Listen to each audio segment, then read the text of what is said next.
हाँ, तो students, electricity के इस एपिसोड नंबर 6 में हम लोग देखेंगे एक टॉपिक, विशिष्ट प्रतिरोध। क्या देखेंगे? विशिष्ट प्रतिरोध, या इसी को कहते हैं प्रतिरोधकता। क्या कहते हैं? प्रतिरोधकता, यानी स्पेसिफिक रेसिस्टेंस इसको कहते हैं, या कहते हैं रेसिस्टिविटी।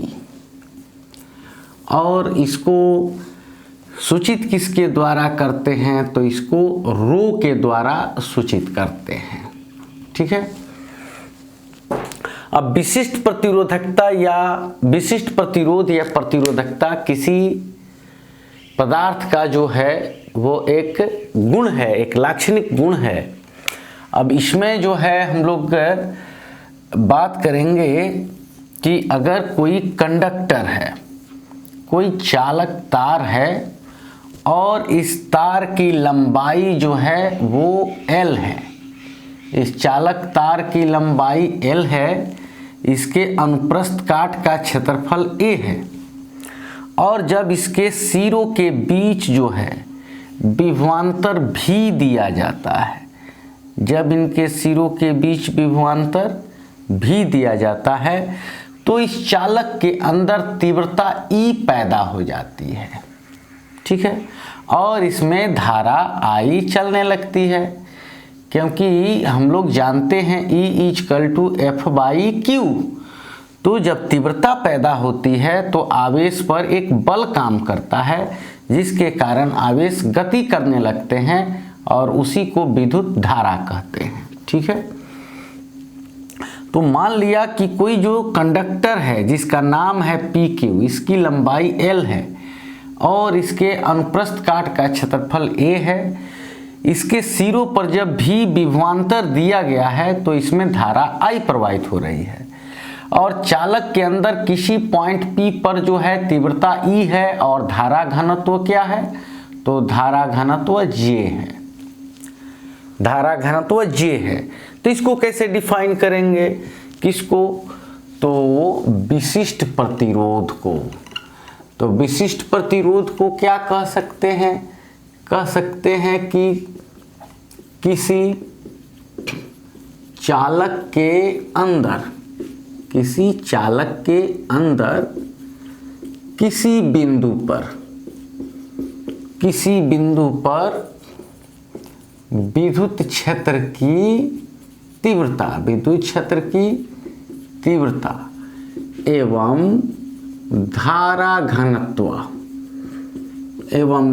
घनत्व का अनुपात क्या कहलाता है? उस चालक का विशिष्ट प्रतिरोध कहलाता है। विशिष्ट प्रतिरोध कहलाता है। यानी कहने का मतलब विशिष्ट प्रतिरोध सिग्मा क्या है? तो वो किसी चालक के अंदर विद्युत क्षेत्र की तीव्रता एवं धारा घनत्व का अनुपात है। ठीक है। तो हम लोगों को पता है कि E क्या होता है? V/R। तो E के जगह पर यहाँ V विभव और R के जगह पर L ले लेते हैं, क्योंकि चालक की लंबाई कितनी है? L है। और धारा घनत्व क्या होता है? तो प्रति एकांक क्षेत्रफल से प्रवाहित धारा, यानी धारा घनत्व का मतलब होता है I/A। तो अब यहाँ पे हम लोग लेते हैं ρ V/L, और ये A ऊपर चला जाएगा A/I। तो अब यहाँ इस रो को हम लोग लेते हैं V/I को यहाँ रोक लेते हैं V/I, और यहाँ A/L को रख देते हैं। अब यहाँ ऑलरेडी हम लोगों को मालूम है कि V/I क्या होता है? तो V/I होता है R। ठीक है। V/I होता है R, और ये हो गया A, और ये बाई L। तो रो का एक नया सूत्र मिला RA/L। तो इस विशिष्ट प्रतिरोध का मात्रक क्या हो जाएगा? तो मात्रक R यानी ओम, प्रतिरोध का मात्रक ओम, एरिया का मात्रक मीटर स्क्वायर और लंबाई का मात्रक मीटर। अब ये मीटर से मीटर कैंसिल हो गया, तो क्या मिला? ओम मीटर। यानी विशिष्ट प्रतिरोध या प्रतिरोधकता का मात्रक क्या होता है? तो ओम मीटर होता है, या इसका छोटा मात्रक ओम सेंटीमीटर भी आप ले सकते हैं। तो ओम मीटर हुआ। तो अंततः हम लोगों को क्या मिला? तो हम लोगों को मिला क्या? तो रो मिला। रो इजकल टू क्या मिला? E/J मिला। और फिर क्या मिला? रो इजकल टू RA/L मिला।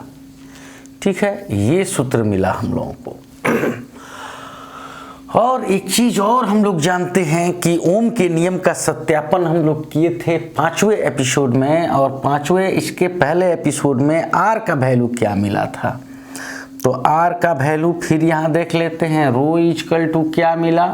तो RA/L। ठीक है, और R का वैल्यू हम लोगों को मिला था mL/NE² मिला था इस R का वैल्यू। और फिर ये आया A और बाई L। आप चाहें तो L से L और A से A को कैंसिल कर दें, या तो L और L A से A, तो आपको क्या मिला? तो आपको मिला रो इजकल टू M/NE²T। ठीक है, तो इस तरह विशिष्ट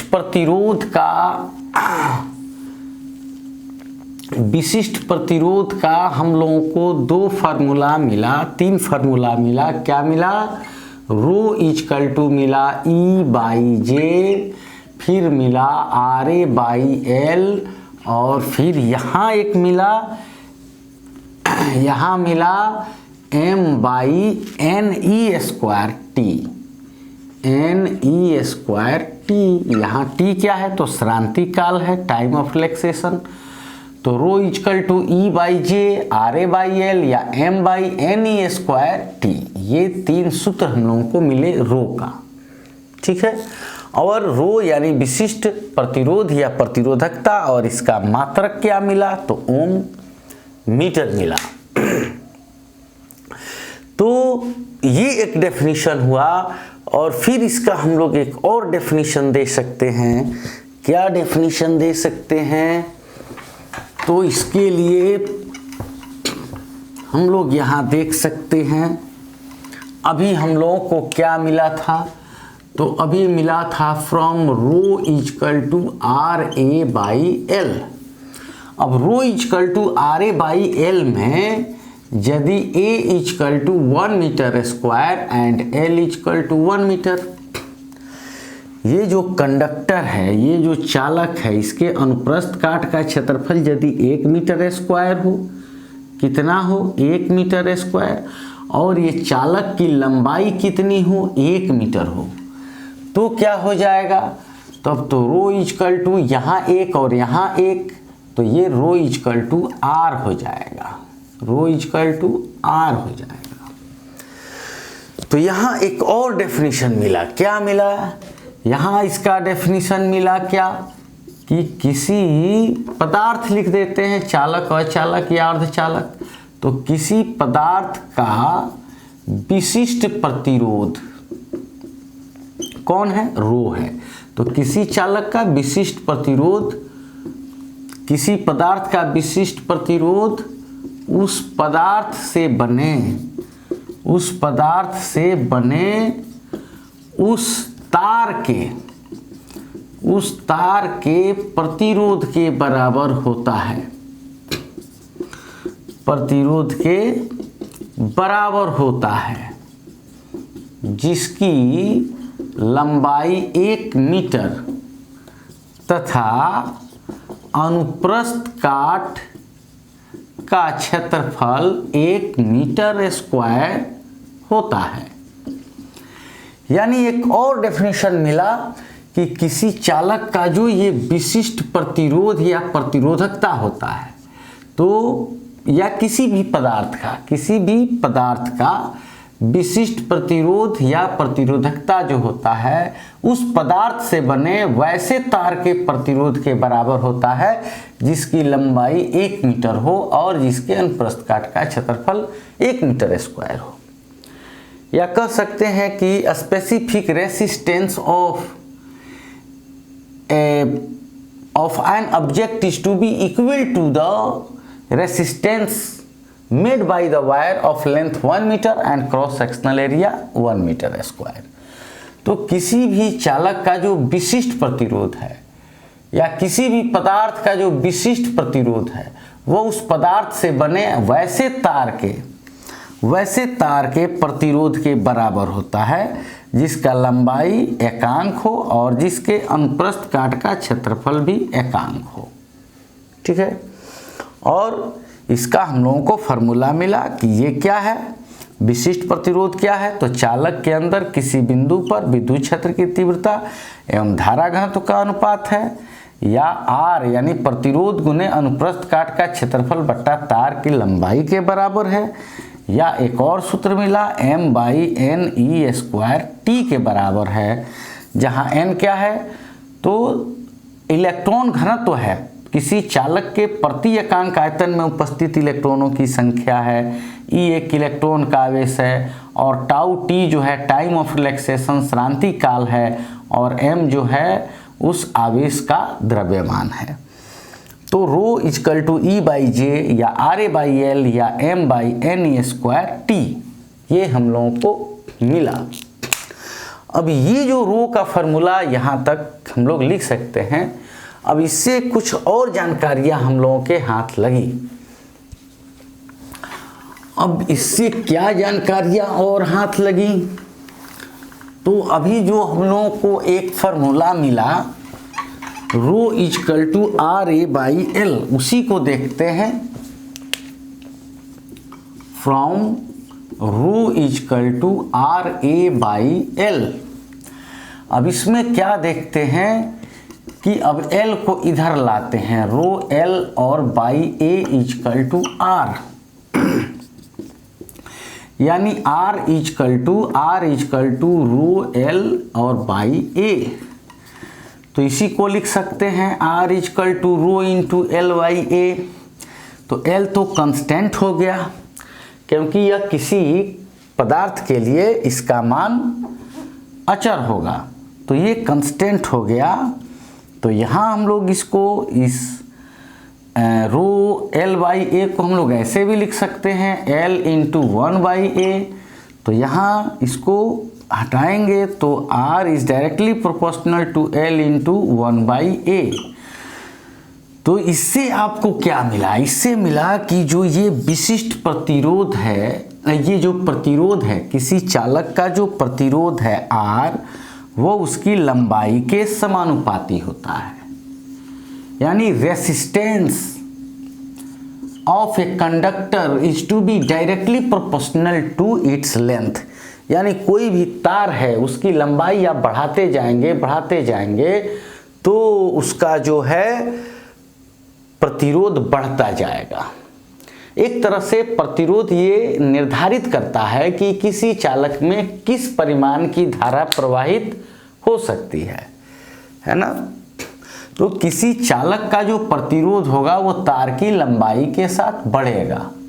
और दूसरा R is inversely proportional to A, यानी डायरेक्टली प्रोपोर्शनल टू 1/A। यानी किसी पदार्थ का जो प्रतिरोध है वो या किसी चालक, अचालक या अर्धचालक का किसी चालक के लिए विशेष रूप से जो प्रतिरोध है वो उसके अनुप्रस्थ काट के क्षेत्रफल के व्युत्क्रमानुपाती होता है। यानी इसका मतलब हुआ कि तार की मोटाई जितनी अधिक होगी उसका प्रतिरोध उतना ही कम होगा, यानी विद्युत धारा उसमें उतनी ही आसानी से चल पाएगी। क्योंकि कॉलिजन जो होगा, जो इम्पैक्ट, जो कंपैक्ट हो रहा है इलेक्ट्रॉनों के बीच, वो बहुत कम हो जाएगा या नहीं के बराबर हो जाएगा।